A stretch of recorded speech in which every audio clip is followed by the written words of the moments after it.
All right, so I'm heading over to my dad's. I'm going to show you guys Project 200. It's a pretty sweet little deal. We'll talk more about it when I get there. All right, so I'm over at the shop. I'll show you guys kind of what we got going on.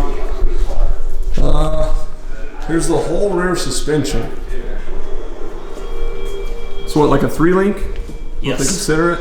Yep. So you got the wishbone in the bottom, and then you got your 3rd link. That thing's huge. Does it need to be that big? Well, with the 1 5/8, so I'm a little bit bigger than the bottom. This is from some of my drag racing stuff, so I'm a little stouter than probably is really necessary. Right. 1 1/2 on the bottom. But since you only have the one on the top, I upgraded for a little bit of the little beefier on the top. And people have asked me, cool looking. What's the purpose for the 3-link as opposed to your standard 4-link Chevy stuff, Ford stuff. When you go like this, then that way you get adjustability for raising lower in the car. You can still take and move your links. Right. The phone rings. It's probably a solicitor. So the plan with the car is 200 miles an hour and a half. It's a 61 Skylark, I think. I'm not positive. It's a cool little car. It's got a crazy little unibody deal where these frame rails come up and over, and then all the suspension hung underneath it. So that's kind of different. So I got the mock-up engine. Thanks, Scott, for letting us borrow that, buddy. So the plan is to cut probably the whole front end, pretty much gut the whole front end out of it, and put a 427-inch Dart SHP all billet internal deal from Thompson Motorsports. It's ordered. It's about an 8-week lead time, so we're waiting on that to get here, and then we start mocking up all the turbo system and everything. So my dad's went through and gutted out the whole interior of the car. It's going to use a whole different type front suspension, and then we're going to, using some of his old race car knowledge and everything, mount the front end, which will be square tube, kind of tied into some round tube, and then that's where the whole rear suspension comes in. So he's already designed it where it'll come in and tie into here, and it'll go over, and then the whole rear suspension will hang up in the car. Trying to keep as much of the factory body and everything as we can to still keep the street car, not get full tube chassis car or anything. But we went out half-mile racing here 2 years ago with the Cadillac. I think it was 3 years ago. We took a Lamborghini Gallardo and went and ran it down the half-mile. The car only went like 128 miles an hour. It was pretty sad.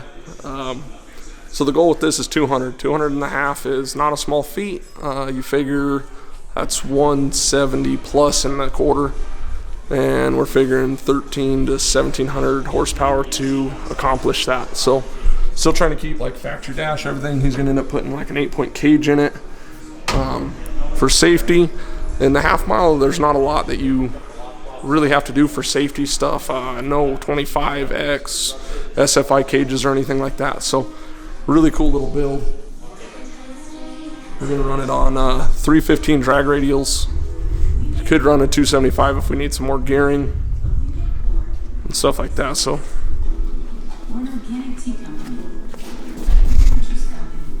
that's the rears. Hey, what's the fronts for? How'd you come up with what the fronts need to be?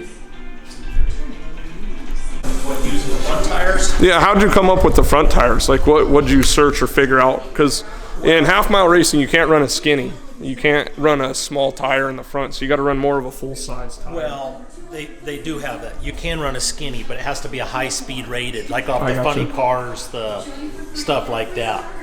The reason I didn't want to stick with a skinny or build my stuff with a skinny was the intent. I'm wanting to drive my car around on the street other than using a skinny. So intent, if I decided to do, I don't know, road racing, drive up to the canyon, go to Salida, do something like that, I'm not limited. Yeah, because the skinnies will dent real easy with potholes. Colorado doesn't have the best roads at all. And that's some of it. I didn't want to be able to do that. Plus, if I put the wife in it, I don't have that worry about it. Me personally, I don't have a problem with doing skinnies. I've traveled with guys. We've drove them out on the road several times, but it's just when you put somebody else in it that might not be familiar with it, it's just kind of assurance that they can get a regular tire repaired or something. True. So I watched some of the other stuff, checked out where some of the other guys have been running the half miles, the GTRs, the Supras, just the Cadillacs, anything. This is a pretty well-known tire. Proxus. What is it? What's it rated then? This is rated at a 186 mile an hour tire. I think that's what this one was. That's probably, is that the highest rating you can get?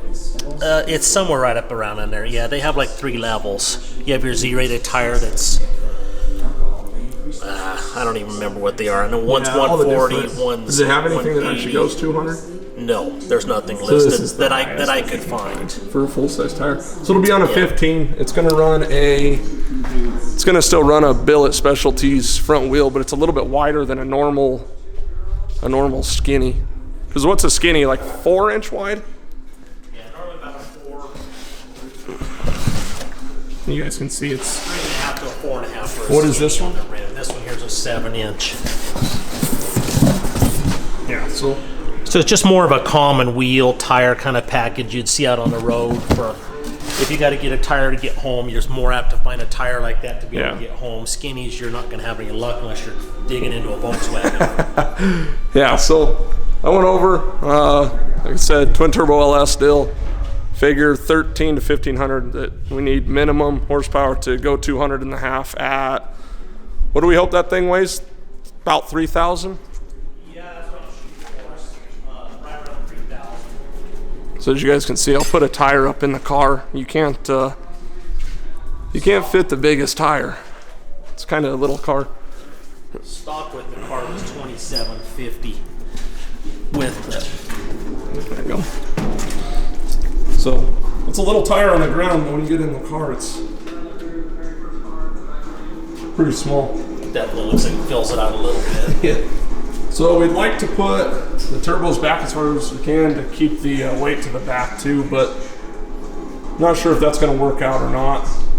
There's not a lot of room up front either. We're thinking twin precision 76s, 76, 75s on probably race gas. I want to do race gas. We know ethanol and methanols and all that stuff are a lot better for power, but the drivability isn't as good or easy to get. So with the size of injector for pump gas, we can run race gas and make a quick swap to drive the car. So pretty much the main goal of the car is drive it from here to the half mile, run a half mile, go 200 and drive it home, or at least be capable of. So I don't know what else. Oh, it's gonna have a is it a Rossler 400? Yes. Rossler, so it's in here. Well, it's all wrapped up in the package and stuff. I'd show you, but it's got all the bells and whistles. It's a 3-speed. Yeah, nothing fancy. But from doing some research, we really thought at the beginning we were going to have to put like an overdrive unit or an overdrive tranny in the car and do that kind of thing. What'd you end up ordering? 320? Yeah, 325. So it got a strange 325 rear. Aluminum. It's got all the. What size axles did you go with? Just a 35 spline. Just 35. So it's slightly lightened. Nothing real crazy fancy on the car. Trying to keep it. Seems like whenever you go to the real high-end stuff, it doesn't seem to last as well for driving and all that. So everything should hold the power no problem without getting into some crazy high-end stuff. So that's the intent. Yeah, at least that's the intent. So 200, we'll see what happens. Either it'll be somewhat easy, or hopefully we don't break a lot of stuff getting there. So it shouldn't be too bad. From looking at my car and the power it made and what it's went in the 8th and what it should run in the quarter and then out the back with the new combo, I think this thing will do it as long as it comes in right around that 3,000 pound mark. We shouldn't have to even turn it up real crazy to go 200. That's about all the gear we're gonna have is to go, what, 208 you figure with the 315s? Yeah, 208, and probably we're figuring between, what we figure, 25 to 28 pounds of boost. Yeah. So I mean, be doable. It should make 1,500 easy on 25 pounds of boost. We have this little intercooler. It's a different design. We're going to try, see if it's efficient enough to make the power.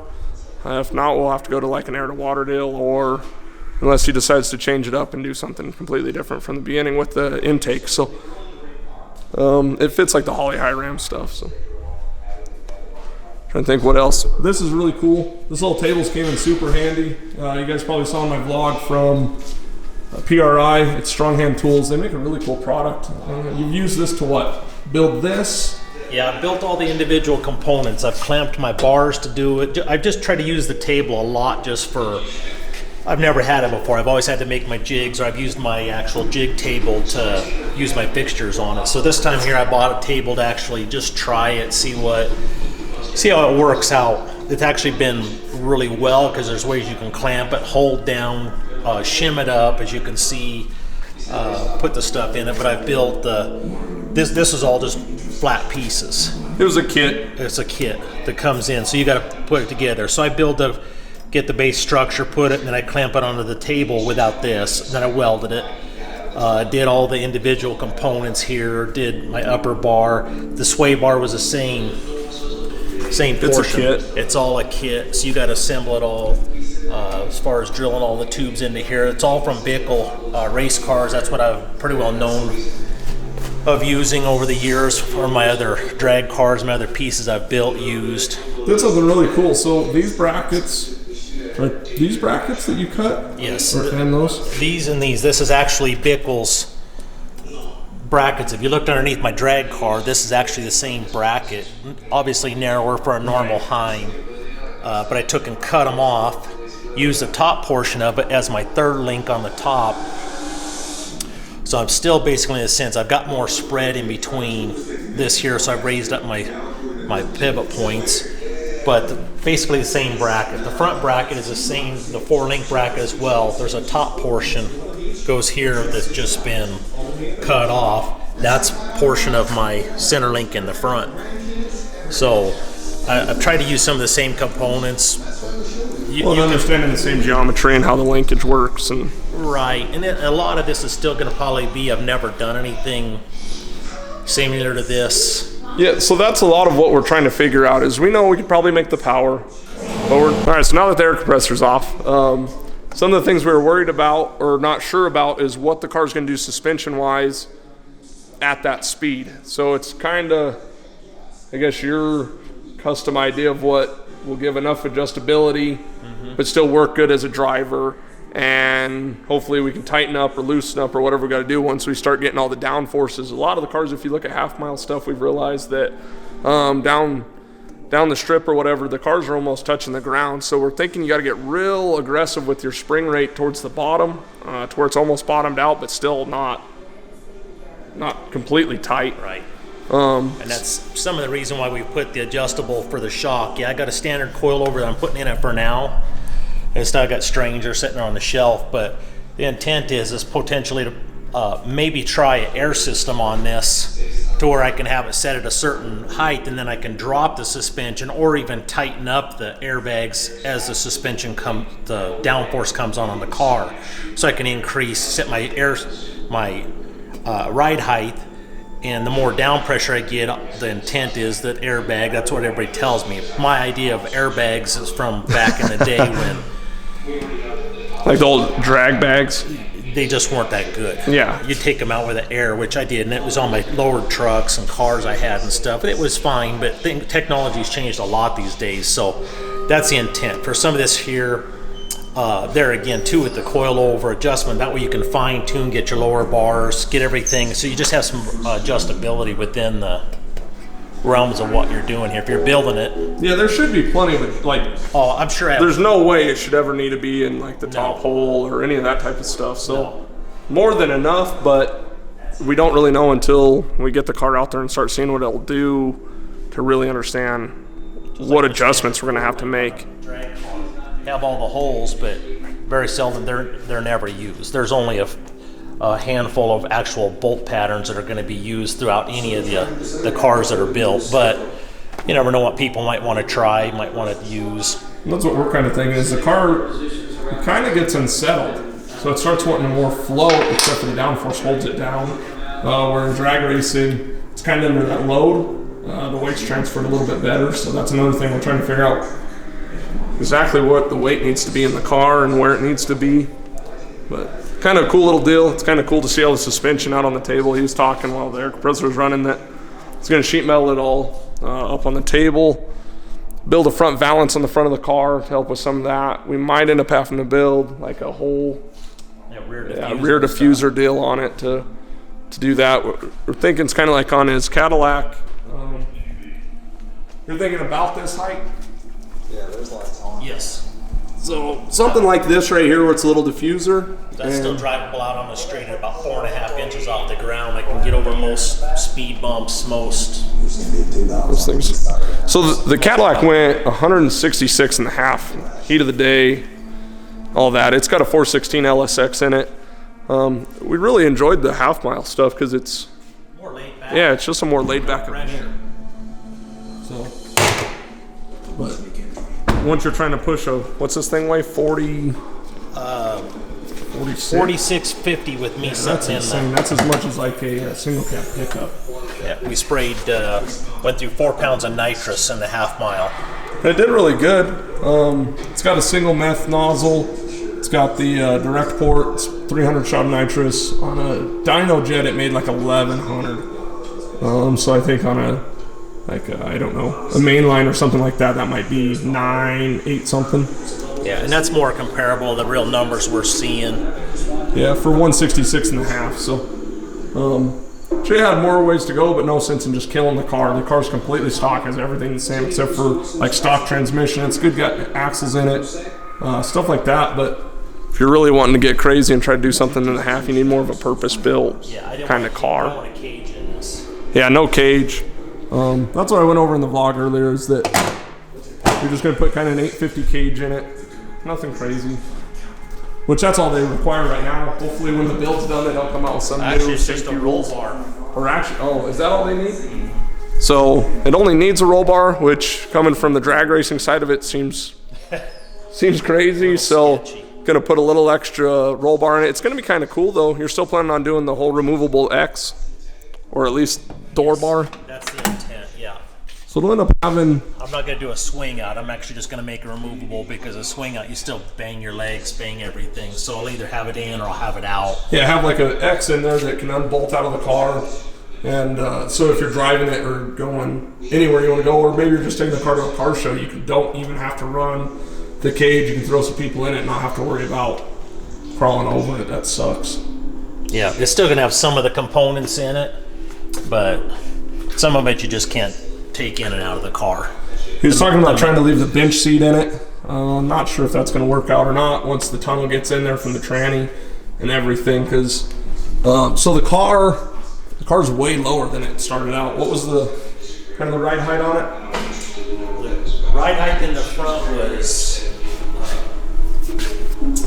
8.5, 9 inches to the frame. Now I'm at 4.5 to the frame. That's where my cross member is going to sit. It's 4.5. Frame here is still at 4.5. So that's where we're setting at now. And stuff. As you can see, my diffuser coming off the front. It's not going to have to be all that crazy to get down to 4.5. Yeah, it's going to look kind of goofy because it slopes so far back, but then the diffuser needs to come back out. So that'll add a lot of look to the car. Yep. And then the back, I basically roughly have about an inch worth of rake in the car. It's a 61? Yes. Yeah, 61. That's what I thought it was. So that's kind of it. I mean, long ways to go. Hoping that it's done by June, what is it, 16th? Yes. Yeah, June 16th. So you started on the build, what, a couple weeks? Actually, the first of the year. That's what first of the year. Got the car, purchased the car. Well, I went to PRI is what kind of got intent. Went out there. That's what also spiked the interest in buying the SLC, which is still for sale. So we always get these here notions when we're out at car events, doing stuff, hanging out with your buddies. You get to talk and seeing everybody else's cool rides and stuff. So you come up with different spin on it, different stuff for what you want to try. So you're like bouncing stuff back and forth. While I'm sitting there with my buddy Chuck Samuels and stuff, we're bouncing stuff back and forth. And it's like, yeah, I've been contemplating, because he asked me, what have you been building? What am I doing?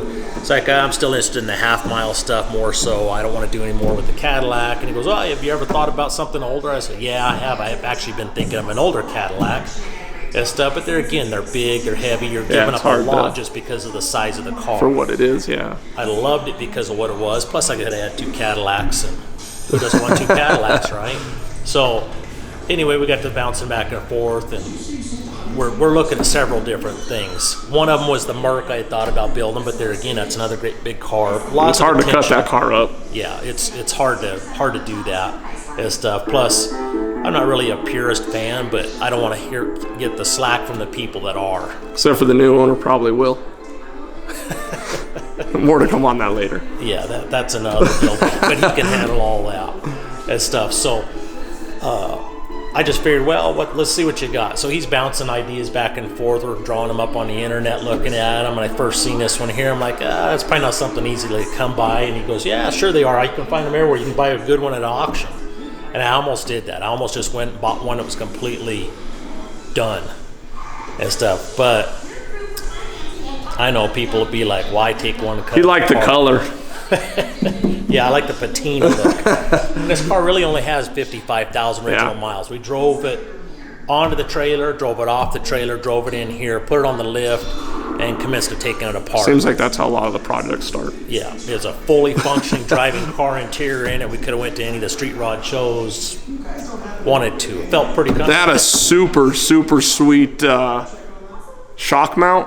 I'll see if I can tag that. Oh, and the exhaust. The exhaust was something else too. So I'll see if I can find the photos and post that up in here. But somebody had already done their creative build for just normal function, which is amazing what people get by with. But when you realize what they're driving down the road next to you on. Yeah, they'll travel thousands of miles and not give it another thought. But here we are in the race industry. We're so worried about our welds. We're worried about our fixture, our fit, our finish, and stuff. But your common person's not even in the cars will just kind of throw something together without even a second thought of what they're doing. But it's amazing what people can get by with on just the automotive industry. But it's good. At least everybody's out there. They're trying. They're learning. That's how you get. Yeah, the interior in the car wasn't too bad. The interior is good. The headliner's still in the car. The only thing that was really bad in the car was the dash. Pad. And this car has a really cool kind of little dash in it. It's with a few little finishing touches. Yeah, it's got all sorts of cracks. We're thinking you don't even have to run the dash pad. It'll be kind of cool. Just clean up some of the mounting holes and stuff, and it should work out pretty good. That's what I'm thinking. Just kind of leave it as a metal dash, maybe paint it up, do some of that stuff. I might see about recovering it, but I don't want just a fake pad. I'm kind of I don't know. Some people call it anal. I like my stuff real clean, sharp, nice. Everything is as good as I can get. So this patina look is kind of rubbing on me a little bit, but everybody keeps telling me leave it. It'll get some attention. When you, we'll get a picture. Well, I'll probably make the thumbnail a picture with the bead locks and the other wheels in it and stuff. You guys will see it. The bead locks the way that they are in the patina on the car, or whatever you want to call it, I guess. It's going to be kind of cool. Gives it that mix of the new with the old, so when people are going to see it, they won't quite know what is up. So everybody's going to be like... And when you pull into a street router show, they'll be like, oh, look, an old Buick Skylark. And hopefully it'll go 200 mile an hour, so it'll be something different for everybody to see. Something else he's going to try to do is possibly try to use the original gas tank as the water... ice and water box for the intercooler. Yes. So it'll be kind of different. My dump valves, everything's on the bottom. Keeps the weight low in the car. Yeah, and gives me more capacity that I can add or take away water as needed. You know, if I need more weight in the back end of the car, it just gives me another option, as well as a fuel cell back here. Highly unlikely I'm going to need that much. Still be able to throw your suitcase in it. Right. Probably not going to need the weight for the car, but... Yeah, that's the thing. There's not a lot of people, when you do a lot of research on half-mile stuff, you don't get the builds, I guess. So that's what we're kind of liking. I'm going to try to document as much as I can of it for you guys, post it up. It'll be kind of cool. Hopefully you get to see the whole build process, and then we can go 200. And if not, we might have to change a few things and then go 200. We'll get there. It'll go 200, but the world's fastest Buick Skylark with blue paint and a white top. And talk about getting specific so you can have your own. you gotta set the rules so you have your world record of your own thing. So that's what we got to do. We had to go get a Skylark so we could own the record. So I think that's it, guys. Let me know what you think. Leave some comments. Make sure you subscribe to the channel, and I'll get some more content come to you guys.